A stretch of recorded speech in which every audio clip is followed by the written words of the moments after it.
Border Gavaskar trophy के पहले दिन पर्थ टेस्ट में गेंदबाजों का दबदबा रहा।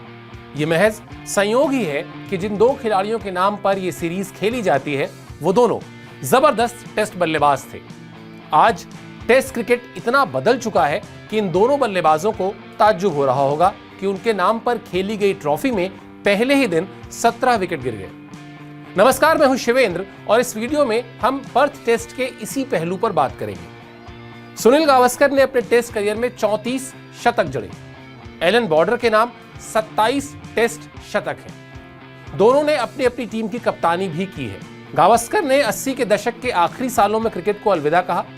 एलन बॉर्डर 5-6 साल और खेले, लेकिन पर्थ टेस्ट के पहले दिन जो कुछ हुआ उसे देखकर ये दोनों ही बल्लेबाज हैरान होंगे।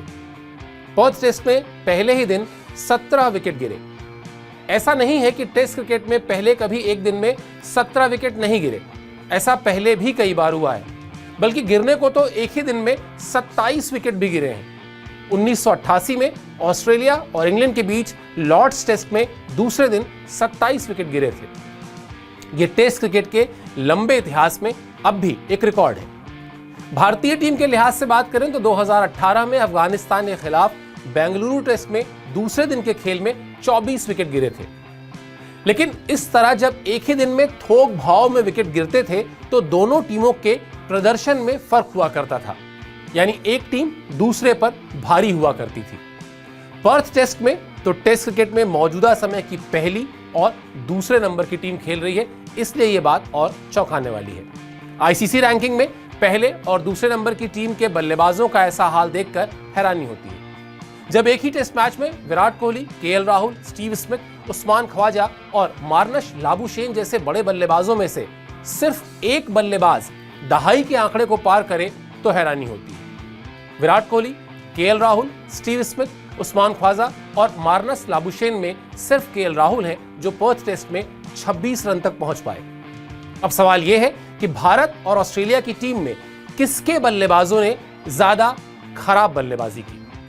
पर्थ टेस्ट में भी 4 दिन का खेल बचा है, नतीजा कुछ भी हो सकता है, लेकिन पर्थ टेस्ट से एक संदेश मिल गया और वो ये कि अगर तेज गेंदबाजों को जरूरत से ज्यादा मदद देने वाले विकेट बनाए गए तो मेजबान टीम को भी दिक्कत होगी। ये बिल्कुल वैसे ही है जैसे हाल ही में भारत ने न्यूजीलैंड को फंसाने के लिए स्पिन फ्रेंडली विकेट बनवाए थे, लेकिन लेने के देने पड़ गए। न्यूजीलैंड के बल्लेबाजों ने स्पिन गेंदबाजों के खिलाफ संयम और धैर्य से बल्लेबाजी करके सीरीज के सभी 3 टेस्ट मैच जीत लिए। वर्ल्ड टेस्ट चैंपियनशिप में भारत के लिए चुनौती इसी वजह से खड़ी हुई, क्योंकि न्यूजीलैंड ने भारत को 3-0 से हरा दिया। भारतीय टीम पर्थ में जब 150 रन पर ऑल आउट हुई तो उसके फैंस मायूस थे। हर किसी को यह लग रहा था कि भारतीय टीम के बल्लेबाजों ने एक बार फिर घुटने टेक दिए। लेकिन जब कंगारुओं की बारी आई तो हालात नहीं बदले। ऑस्ट्रेलियाई खिलाड़ी तो अपने घर में खेल रहे थे। अगर पहले दिन के खेल की तुलना करें तो आप पाएंगे कि भारतीय टीम तो फिर भी 4 विकेट खोकर 50 रन का आंकड़ा पार कर चुकी थी, लेकिन ऑस्ट्रेलिया की टीम के 47 रन पर 6 विकेट थे, यानी ज्यादा खराब कौन खेला। यह स्कोरबोर्ड बताता है कि लड़ाई इस बात की नहीं थी कि कौन बेहतर बल्लेबाजी करेगा, बल्कि लड़ाई इस बात की लग रही थी कि ज्यादा खराब बल्लेबाजी कौन करेगा। पर्थ टेस्ट में यह भी दिलचस्प ही रहा कि भारतीय टीम पहली पारी में जो उसके खिलाड़ी आउट हुए सभी के सभी खिलाड़ी कैच आउट हुए। टेस्ट क्रिकेट के इतिहास में गिने चुने मौकों पर इससे पहले भी ऐसा हुआ है। इसमें 4 कैच विकेटकीपर एलेक्स कैरी ने लपका। एलेक्स कैरी ने केएल राहुल, वॉशिंगटन सुंदर, देवदत्त पडिक्कल और जसप्रीत बुमराह का कैच लपका। हालांकि इसमें केएल राहुल के कैच को लेकर बाद में काफी विवाद भी हो रहा है। कई क्रिकेटर्स तकनीक पर सवाल उठा रहे हैं। उस्मान ख्वाजा और मार्नश लाबुशेन ने भी 2-2 कैच लपके। विराट कोहली का कैच उस्मान ख्वाजा ने ही लपका था। इससे उलट ऑस्ट्रेलिया के जो 7 विकेट गिरे उसमें 3 बल्लेबाज एलबीडब्ल्यू हुए थे और एक क्लीन बोल्ड। ये बड़ा दिलचस्प है। 3 खिलाड़ी विकेट के पीछे लपके गए। लेकिन अब अगर आप बल्लेबाजी की गुणवत्ता की बात करेंगे तो मामला थोड़ा तकनीकी हो जाएगा। सबसे पहले तो यह समझ लीजिए कि दुनिया का कोई भी बल्लेबाज बोल्ड या एलबीडब्ल्यू नहीं होना चाहता। ऐसा इसलिए क्योंकि इन दोनों तरीकों से आउट होने का मतलब होता है कि बल्लेबाज पूरी तरह गेंद की लाइन से चकमा खा गया। लाइन को गलत जज करने की वजह से ही या तो वो बोल्ड हो गया या फिर एलबीडब्ल्यू। कैच आउट होने के बाद भी लौटना पवेलियन ही पड़ता है, मतलब कुछ अलग नहीं होता, लौटता खिलाड़ी पवेलियन ही है।